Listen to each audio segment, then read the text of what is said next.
நம்முடைய பிதாவாகிய தேவனாலும் கர்த்தராகிய இயேசு கிறிஸ்துவினால் உங்களுக்கு கிருபையும் சமாதானம் பெருகுவதாக. நாளிலும் கூட நமக்கு ஜீவனை தந்ததுமல்லாமல் பாராட்டினார்களவா அவரை துதிக்கலாமா? கேடகம் நீரே, கேடகம் நீரே, மகிமையும் நீரே, தலை நிமிர செய்பவர் நீரே, தலை நிமிர செய்பவர் நீரே, தலை நிமிர செய்பவர் நீரே. எதிரிகள் எவ்வளவாய் பெருகிவிட்டன, எதிர்த்தெழுவோர் எத்தனை மிகுந்து விட்டன. ஆனாலும் சோர்ந்து போவதில்லை, தளர்ந்து விடுவதில்லை. தகப்பனி தாங்குகின்றே, என்னை தள்ளாட விடமாட்டே. தகப்பனி தாங்குகின்றே, என்னை தள்ளாட விடமாட்டே. கேடகம் நீரே, மகிமையும் நீரே, தலை நிமிர செய்பவர் நீரே, தலை நிமிர செய்பவர் நீரே, தலை நிமிர செய்பவர் நீரே, தலை நிமிர செய்பவர் நீரே. ஒரு வேத பகுதி வாசிக்கலாமா? சங்கீதம் 17வது அதிகாரம் 7வது வசனம்.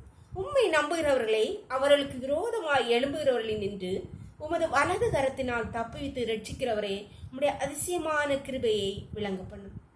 இங்கே தாவீது ராஜா கர்த்தரை குறித்து சொல்லுகிறார். தமக்கு உம்மை நம்புகிறவர்களை அவர்களுக்கு விரோதமாய் எழும்புகிறவர்கள் என்று உமது வலது கரத்தினால் ரட்சிக்கிறவரேன்னு கூப்பிடுறார். அவரை நம்புகிறவர்களுக்கு யார் என்ன செய்தார்? சத்துருவா இருந்தார். எந்த மனிதர்களுக்குள்ளும் புள்ள புகுந்து நமக்கு விரோதமாக கிரியைகளை நடப்பிக்கிறது சத்துரு தான். சத்துரு எப்படி எழும்பினாலும், எந்த திசையில் எப்படி எழும்பினாலும் அவர் கர்த்தர் என்ன செய்வாராம்? தமது வலது கரத்தினால் தப்புவித்து ரட்சிப்பார். அன்பானவர்களே, நம்முடைய அன்றாட வாழ்க்கையிலே அநேக பிரச்சனைகள், பலவீனங்கள், பாடுகள் சத்துரு பல விதங்களிலே கொண்டு வருவான். நம்முடைய நம்பிக்கை, நம்முடைய பார்வை யார் மேலே மட்டும்தான் இருக்கணும்? கர்த்தர் மேலே மட்டும்தான். நம்புகிறவர்களுக்கு மட்டும்தான் தப்பித்து அவர்களை விடுதலையாக்கி ரட்சிப்பார். நம்பாதவர்களை அவர் கைவிட்டு விடுவார். நாம் அதிலே போய் விழுந்து அடிபட்டு கண்ணீரில் மூழ்கி தத்தளித்து அதுக்குன்னு பெரும்பு ஆண்டவரே ஆண்டவரேன்னு கூப்பிடுவோம். ஆனால் அவரை நம்புகிறவர்கள் சத்துரு அவர்களுக்கு முன்பாக பல சூழ்ச்சிகளை, பல பலவீனங்களை, பல கஷ்டங்களை வைப்பான். ஆனால் கர்த்தர் அவைகள் எல்லாவற்றும் நின்று அவர்களை தப்புவித்து ரட்சிப்பார். அன்பானவர்களே, நம்முடைய நம்பிக்கை யார் மேலே இருக்கு? நம் கர்த்தர் மேலே முழு நம்பிக்கையாக வச்சிருக்கிறோமா? அப்படின்ற அவர் நம்மை தப்புவித்து ரட்சிப்பது நிச்சயமாய் தப்புவிப்பார். நம்புறீங்களா? உங்கள் நம்பிக்கை அவர் மேல் வையுங்கள். அப்பொழுது அவர் எல்லா கஷ்டங்களும், எல்லா பலவீனங்களிலும் உங்களை தப்புவித்து முடிப்பார். ஜெபம் பண்ணலாமா? எங்களை நேசிக்கிறீங்களா? அன்பின் தகப்பனே, தர்மையான நாளுக்காக கொடி வேண்டியப்பா.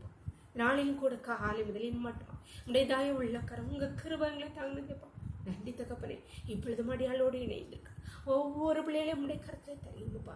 தம்மை நம்பி உண்மை மாத்திரம் பற்றி கொண்டு அப்பா அவளுக்கு முன்பாக இருக்கிற நடக்கிற பாதைகளிலே நீர் அவர்களுக்கு விரோதமாய் சத்ருவினால் உருவாக்கப்படுகிற எல்லா ஆயுதங்களும், எல்லா திட்டங்களையும், எல்லா பலவீனங்களையும் நீர் அவர்களை உமது வலது கரத்தினால் ரட்சிப்பீராக, பாதுகாப்பீராக, அவர்களை ஆசீர்வதிப்பீராக. கர்த்தாவே, சகல நன்மைகளினால் கிருபையினால் மொட்டி சூட்பீராக.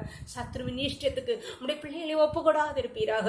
உமது வலது கரத்தினால் சத்ருவுக்கு விரோதமாய் கொடியேற்றி பகைஞரை அழித்து போடுவீராக. தகப்பனே, உம்முடைய கரத்திலே ஒவ்வொரு பிள்ளைகளையும் தாழ்த்தி தருகிறோம். இந்த ரோட்களை மூடி மறைச்சுக்கோங்கப்பா.